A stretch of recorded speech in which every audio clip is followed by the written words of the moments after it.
Good morning, everybody, and welcome back to Coffee and Lore. I am so excited to be here with you guys this morning. Happy Saturday morning. At least I hope you guys are getting this on Saturday morning. You're supposed to be getting this on Saturday morning. Let's go with that. I am here with my delicious iced coffee. It says knitter's gonna knit. That's another one of my hobbies, is knitting. Other than the other hobbies you've known, obviously reading and obviously Animal Crossing. And today we are going to talk about something that I've been meaning to read for years, like years. I've been wanting to read this book, and for Christmas my daughter was actually gifted a beautiful set of these books by a friend of ours. And when I was sitting them on the bookshelf, I looked at them and I realized I had never ever read them. As big of a Harry Potter fan as I am, I had never read this series. And that is the Percy Jackson series by Rick Riordan. So, get me a little thumbnail. But I really enjoyed this book. And we're going to break down into it. So this is the first book. I haven't read the whole series yet. I've only read the first book, which is The Lightning Thief. And I did enjoy it immensely. Like, even as a almost 35-year-old woman, I enjoyed it. It had enough action and character development that it made me like the series. Essentially, if you don't know what Percy Jackson is, he is a 12-year-old boy. He's kind of like troubled. He's got some ADHD and dyslexia and stuff going on, and he's been kicked out of a lot of boarding schools. Well, this last boarding school, he meets this teacher, Mr. Brunner, and Gordon, who becomes like his sole friend. And it turns out that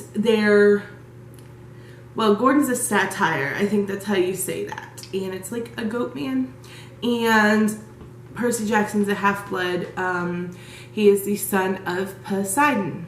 And essentially it's like being the son of obviously a Greek god. And there's a whole camp for them, Camp Half-Blood, and Percy goes there to learn about who he is and learn some helpful things to help him along his way. Skills and fighting skills and archery and Greek mythology and how to read Greek and all of those cool things. And like the goal at Camp Half-Blood basically is to be claimed by your godparent.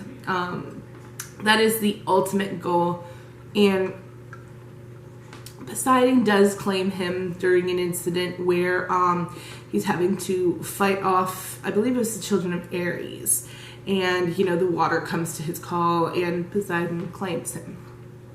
So you think everything's kind of going to chill out now. Poseidon's claimed him, he knows he's a half-blood, everything's chill, right? No. So the gods are at war, Zeus and Poseidon, because one of Zeus's thunderbolts was stolen, and for some reason Zeus thinks that Poseidon had something to do with this, even though I didn't think that Poseidon had anything to do with it while I was reading the book. So essentially Percy gets his first quest, which is really unheard of because he's like only a few weeks or so into this half-blood camp. People have been at this half-blood camp for years waiting on a quest, but they feel like Percy's the one called to this. He needs to go out and find Zeus's lightning bolt. And so he takes his two companions, Gordon and Annabelle. Is it Annabelle or Annabeth? Annabeth. I'm so sorry. Why did I say Annabelle? I am like 99.9% sure it's Annabeth.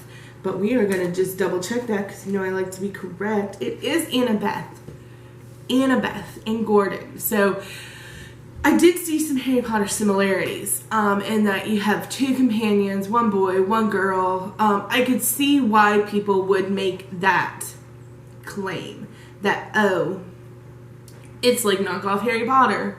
It's not like knockoff Harry Potter. It's whole entirely own story. That I really enjoyed, and I'm not going to obviously give away the ending of the first book. There's 4 books in the series, no, 5 I think is in the collection,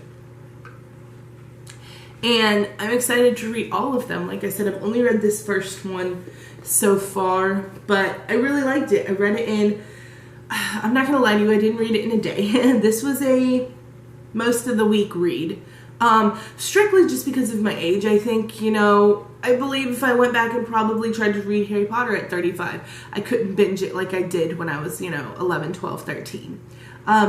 As you age, you different interests. You know, now a murder mystery, I can't put it down. Percy Jackson, enjoyed the read, but you know, it took me a few days to read it.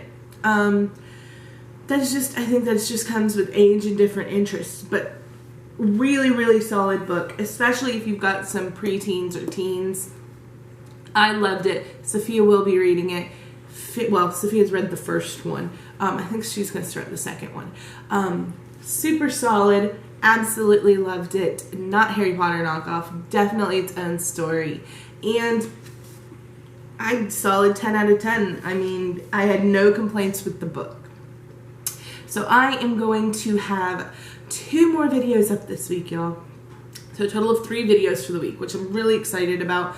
I've gotten onto a good filming schedule where I read all week long and then I film one day, all 3 videos, and get them out to you guys on different days so that you can kind of follow along with what I read that week. I do chronologically, kind of review the books that I read chronologically through the week.